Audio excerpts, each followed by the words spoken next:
Good afternoon.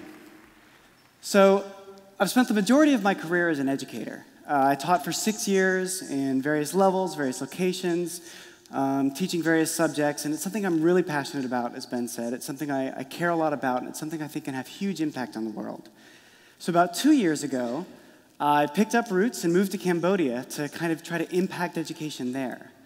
And while I was in Cambodia, I had the amazing opportunity to work with educators delivering science, social studies, math, and English to some of the poorest kids in the world. And so my job with them was to help them write these lessons, to help them come up with curricula and activities and labs and things that would get the students involved in these subjects. And it was an amazing experience, and I had a great time, but I felt like there were two problems with my work there. The first was that this organization had to pay me to come to Cambodia and help these teachers design these lessons. And the second was that I was designing lessons just for this one school in Southeast Asia. And, if there's anything that should be as free and open and available as possible, it's education, right? No lesson should ever be written for just one school, and no school should ever have to pay for another school's lessons. Education and things like it should be as open and equal and free as possible. And that's what allowed me to marry my two great loves, education and open content. Because open content is about a lot more than just lesson plans. Open content can be anything designed to be shared. Images, music, information, art, anything you could ever make, you can share under an open content license. And I like to think of sharing as a really important quality. If we judge a value of a culture by how we teach it to our children, sharing becomes immensely important. Because humans are very fallible. We're very good at failing. But we all muster our greatest good when we talk to our children. And there's very little we don't ask our children to share. We ask them to share their thoughts, their experiences, their emotions, their toys, their play spaces, even their food. And with something like an ice cream cone, sharing gets difficult. You see, an ice cream cone is a finite good, and there's only so much of it. And here I am with my ice cream cone, and here you are, and if I give you some of my ice cream cone, that means there's less for me, and that's a bad thing. And as we get older, we realize these finite goods populate the earth. In fact, there are so many finite goods that our economic systems, our laws, our political systems are all built around managing these finite goods and how we interact with them as a society. And for a long time, content behaved very much like a finite good does. Information has to be written on books, paintings have to be stretched on canvas, audio has to be recorded somehow. It behaved as this physical, finite good that we negotiated with and traded with and moved around and interacted with, and things went along very nicely until something else came along. You see, we developed this new way to share content, to consume content. And consuming content got very, very cheap. And distributing content got very, very cheap. Even producing content has gotten incredibly cheap. And so now content is beginning to behave like an infinite good, like a literally infinite good. You see, this picture is an example of open content. This is a picture produced under a Creative Commons license, and now I'm sharing it with you, but it doesn't diminish my appreciation of the picture. And you can then go on and share it with your friends, and it won't diminish your appreciation of the picture either. We can literally share this picture infinitely, never getting less enjoyment out of it. And that's really exciting. And people started to run with it, but in the first phase, it caused problems. Because as consumers, it's all well and good, right? As a consumer, my enjoyment of it isn't decreased, but the producer's value of it is decreased because it wasn't produced to be shared. And so this created a lot of conflict. It created legal battles. It created jail time. It created new laws that are coming out and constantly being argued over. And it's been problematic until phase 2 started. And then in phase 2, some people took a step back and said, okay, not everybody is as evolved as us, so we're going to start creating things specifically to be shared. And things like Wikipedia started to come about. And Wikipedia is an amazing example of what the open content movement can do. Not only because this huge encyclopedia was created entirely by volunteers and made available entirely for free, but the fact that it's mostly accurate while being relatively unregulated. Most of you probably wouldn't use Wikipedia directly in one of your papers, but I bet almost all of you use Wikipedia to look where you're going to find your citations for all of your papers. And that's just phase 2. Phase 3 has been even bigger. We've seen a user-generated content revolution. The fact of the matter is, you probably spend more of your free time consuming content made by a volunteer than you do consuming content that was made by somebody who expected to get a paycheck out of it. We're sharing everything about ourselves now. We're sharing what we had for dinner. We're sharing the funny look on our friend's face. We're sharing where we went to the bathroom. We share everything. But I don't think it's enough yet. There's something more we can do.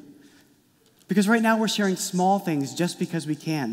The sharing movement has taken humanity by storm, and we're running with it, and that's awesome. But if we directed our sharing, if we became conscious members of this sharing revolution, there's almost no limit to what we can do. Because right now, sharing is providing us with a type of art we probably wouldn't see otherwise. And it's providing us with access to information we might not know otherwise. But for some people in the world, open content can provide them with access to art, period. It can provide them with access to information, period. Education, period. Science, academia, period. And so the movement's being so successful without us even trying. What would happen if everybody in the world just sat down and said, okay, from now on, I'm going to be a conscious member of the sharing revolution. I'm going to take ownership over my sharing. The results could be tremendous. So how do you do it, right? How do you become a conscious member of this sharing revolution? What can you do to make sure that you're sharing more actively? There are actually 2 things you can do. You can produce content, and you can consume content as part of the sharing revolution. So producing content seems a little intimidating at first, because not everybody understands the laws behind sharing. Not everybody is familiar with legalese, and so most people just kind of back away from it and assume people will, take whatever it is anyway, and it doesn't really matter. But it's actually really simple. So these 4 images actually come from creativecommons.org, where you can go and simply enter in information to a form, and it will produce an open content license for you. But most open content licenses just use these 4 basic ideas. The first is attribution. Very simple. If you take somebody's stuff, give them a byline, give them credit. At some point in your talk, at some point in your video, at some point in your website, give them credit for what they've contributed to your work. Attribution. The next is share alike. If you've taken something from someone's work, share it the way they shared it. So if you got it under an open content license, you then must share it under an open content license. So take this great stuff and help me keep sharing it. Help me continue this work in the sharing revolution. Now, this third piece is where it gets a little bit hazy, and this is where I feel that that personal selfishness starts to work its way back into the sharing revolution. Because this tag, which is optional, means non-commercial. And it's basically saying, well, I'm not going to make money off it, so nobody else can either. And at first that sounds really great, right? We just want this to be shared. We don't want things to get complicated. Let's just keep it in the sharing revolution. But what about a nonprofit that wants to have a fundraiser? What about a blog where the content is free but advertises on the side? And that's actually a gray area. It's actually not well defined by the open content movement. And so, if you think about it, generally you can just use share alike, and it has the same spirit. Just don't limit access to my work. Help me keep sharing this work that I've created. Finally, no remixes. No remixes means take it like you found it. Use it exactly as I produced it and distribute it exactly as you got it.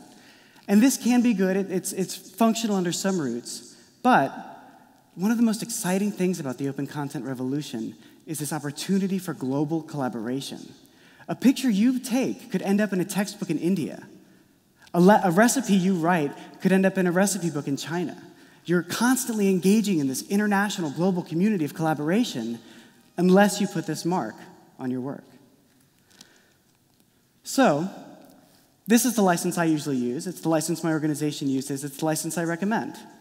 Hey, everybody, if you take this work, just let people know I made it and help me keep sharing it. So that's the first step, right? You've made content, you've shared it with the world. Now the fun stuff. How do you use open content? How do you find this stuff? Where do you go and get it? And I know a lot of you have probably gone out there with the best intentions and said, okay, I'm going to go out there, I'm going to find something that's legal for me to use, and it's going to be great. And then 5 minutes go by, you're nowhere near finding what you need, and you just do a Google image search. And a lot of us have done it.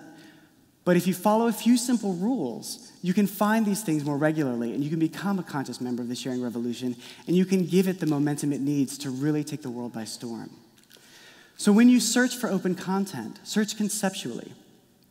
If you're looking for love, also search for affection, search for kiss, search for meeting, search for friendship, right? Search for around the word, and maybe you'll stumble upon something that gets the quality you want. Likewise, keep everything you find, even if it's not what you're looking for. I don't know what I was looking for when I found this picture, but I added it to my library. And now, whenever I am about to do something, I go to my library first, and I search through my library, and maybe one day, like today, I'll find a use for pictures like this. So when you're looking for love and you stumble across money, save the money too, right? Save everything you find that's really good. Build yourself a personal library and make that where you start your searches in the future. Save good artists. If an artist has one piece of work in the Creative Commons that really captivates you, there's a chance they have a lot of great work in the Creative Commons that captivates you. This is the work of Neil Fowler, and I've used him a ton. I use him in almost every talk I give because he's so good at conveying quirky emotions and close-ups of things and really making pictures that make you think. So save these good artists, save these good pictures, and keep good records. If you don't use a website that keeps all this information for you and use favorites to kind of manage it, you need to make sure to keep good records. Because if this movement is going to take off, we all have to use it openly, and we all have to use it honestly.